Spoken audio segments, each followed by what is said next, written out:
Kenapa Amat sangat kecam doktor kalau doktor tidurkan seseorang pasien tu. Dia seolah-olah macam doktor tu niat nak bunuh pasien tu. Ni, aku nak tanya korang.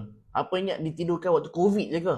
Ni, tang beranak Caesar tu pun korang ditidurkan juga tau. Pasal apa perempuan sekarang, kalau aku tanya, nak beranak biasa ke nak beranak Caesar? Ramai pilih nak Caesar. Tahu pula, takut sakit lah beranak bawah. Tapi pasal apa? Pilih untuk ditidurkan. Tetapi bila mai tang COVID ataupun penyakit-penyakit yang perlu ditidurkan, korang banyak hentam doktor. Tak fair weh. Macam dalam video ni, korang boleh tahu kan siapa dia? Abang Hamdan kita.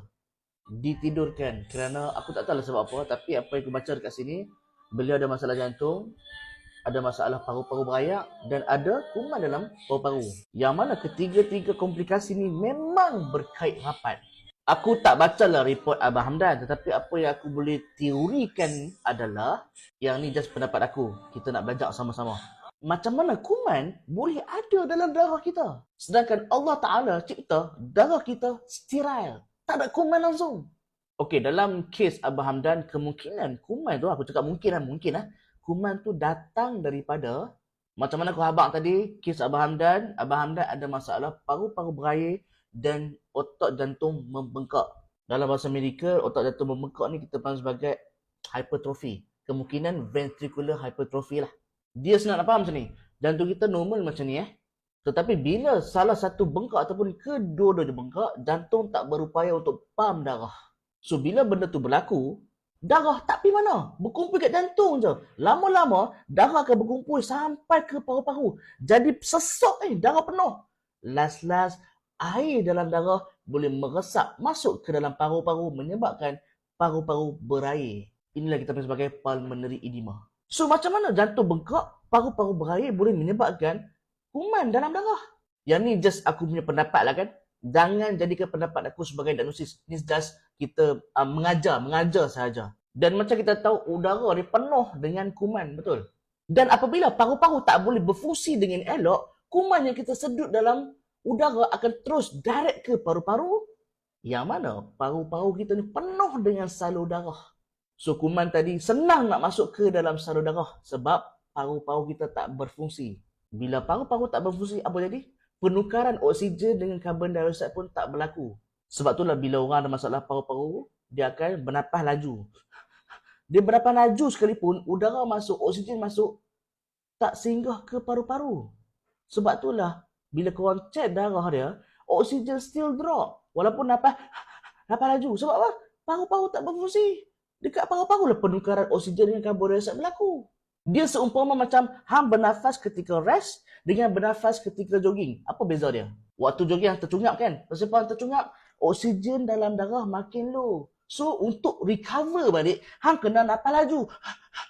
Sama juga untuk orang yang ada masalah paru-paru. Bila paru-paru dia masalah, dia try untuk recover. Untuk naik balik oksigen dalam darah dengan nafas laju-laju. Trik dia kat sini. Pasal apa perlu ditidurkan? Aku kena ingat paru-paru hang ni adalah tisu ataupun organ. Organ dia ada limitasi dia. Sama lah macam hang jogging. Boleh tak aku paksa hang jogging 10 km non-stop? Mampu kan? Otot hang limit. Penat. Fatigue. So sama macam paru-paru masalah dalam orang yang ditidurkan. Sebab dia keep bernafas. Paru-paru dia tak berjaya menukarkan karbon dioksida dengan oksigen. So oksigen dalam darah dia duk rendah. Walaupun nafas laju. Lalah dia punya paru-paru penat. Dan hang bernafas, hang perlukan otot dada tau. Ni otot ni. Intercostal muscle, diaphragm muscle, scalene muscle. Otot-otot ni lah membantu untuk hang bernafas. Hang try bayangkan, hang nafas tapi oksigen duk masih rendah. Hang tak rasa ke otot ni akan lemah?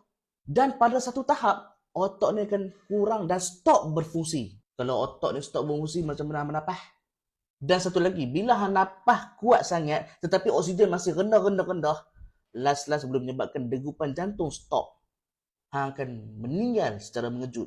Dan sebab itulah doktor tidurkan. Doktor letak mesin yang ada oksigen tinggi, yang ada segala vital sign. Dia punya darah, tekanan darah, dia punya degupan jantung, dia punya kadar oksigen dalam darah, semua ada komplit untuk memberi bantuan pernafasan kepada paru-paru hang yang gagal berfungsi. untuk relaxkan otot-otot paru-paru dan juga paru-paru itu sendiri. Tak mau bagi further complication. Sebab itu kita tidurkan.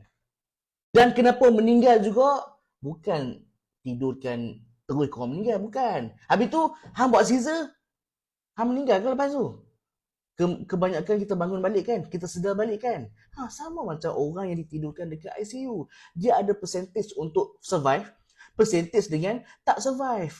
Apa-apa pun bergantung kepada diri dan badan hang. Okey, bila hang ditidurkan, maksudnya otot paru-paru, lepas tu dengan otot dada semua dah lemah.